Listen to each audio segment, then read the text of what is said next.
Welcome back to the Daily Lift. The importance of teaching our children about God is a theme that echoes throughout all of the scripture, and few verses capture it as clearly as Joshua 24:15. But as for me and my house, we will serve the Lord. His words are a declaration, a promise, and a challenge, all rolled into one. Joshua is nearing the end of his life here, and he's standing before the people of Israel, and he sets this standard. Choose whom you will serve, but my family, we've already decided. The words of Joshua weren't just a personal conviction, they were a generational calling. He knew the stakes. He had seen firsthand how quickly faith can fade if it isn't actively passed down. Fast forward just one generation to Judges chapter 2, and we find one of the most heartbreaking verses in all of the Bible.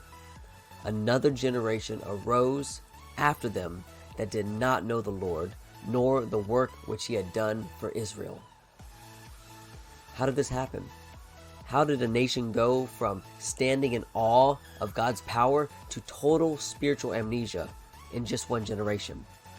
It's a sobering reminder that faith is never more than just one generation away from extinction.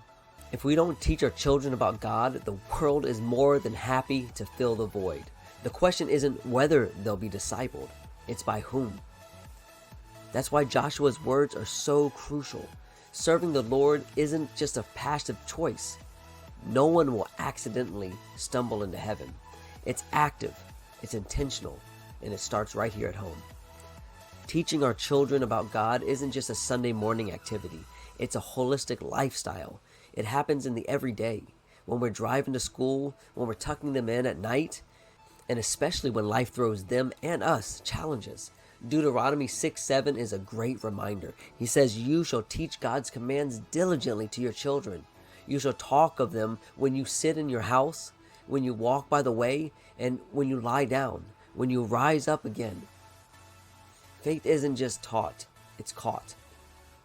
Our children will learn as much from what we live as from what we say. And Judges 2 warns us about the consequences of neglecting this responsibility. When we fail to tell our children about God and who He is and what He's done, they grow up disconnected from their spiritual heritage. And that disconnect leads to disobedience, which ultimately leads to destruction. But the good news is, it's never too late to start. Whether your children are just toddlers, teens, or even grown and out of the house, you can begin to sow seeds of faith today. So what does it look like to lead a household like Joshua? First, it's about priority. Faith must be more than an accessory to our lives.